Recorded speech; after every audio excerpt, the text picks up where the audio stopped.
There's a line to a quarry at the end of Thomas's branch. It goes for some distance along the road. Thomas was always very careful to whistle here in case anyone was coming.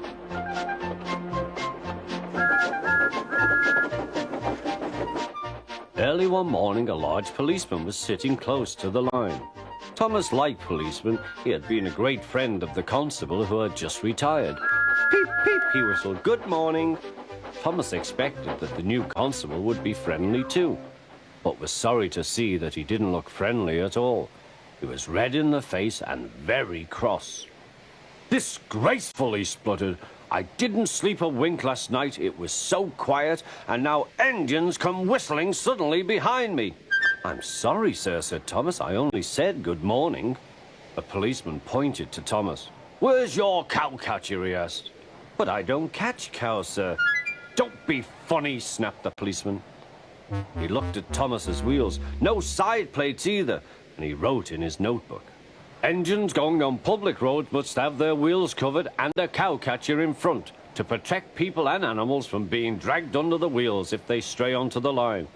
You haven't, so you are dangerous." "Rubbish," said Thomas's driver. "We've been along here hundreds of times and never had an accident." "That makes it worse," the policeman answered. He wrote "regular lawbreaker" in his book. Thomas puffed sadly away.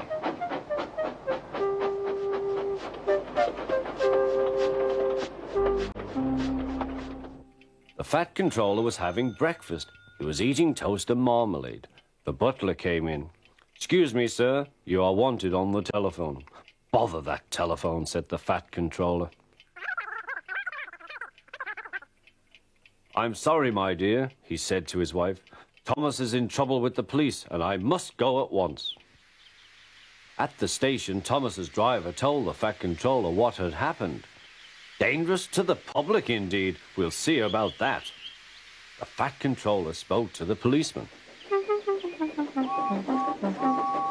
But however much he argued with him, it was no good. "The law is the law," he said, "and we can't change it."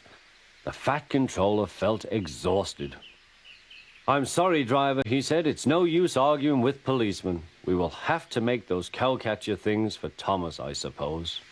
"Everyone will laugh, sir," said Thomas. "They'll say I look like a tram." The fat controller stirred. Then he laughed. "Well done, Thomas. Why didn't I think of it before? We want a tram engine. When I was on my holiday, I met a nice little engine called Toby. He takes trucks from the farms, but the lorries are taking over most of his work and he needs a change. He has cowcatchers and side plates. I'll write to his controller at once."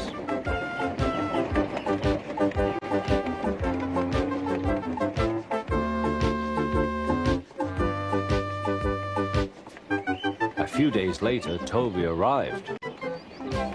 "That's a good engine," said the fat controller. "I see you've brought your coach, Henrietta." "You don't mind, do you, sir?" asked Toby. "The station master wanted to use her as a hen house, and that would never do." "No, indeed," said the fat controller. "We couldn't allow that."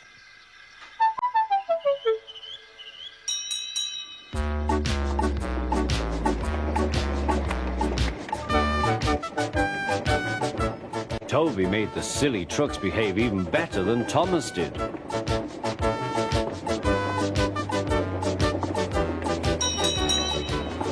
Oi, you!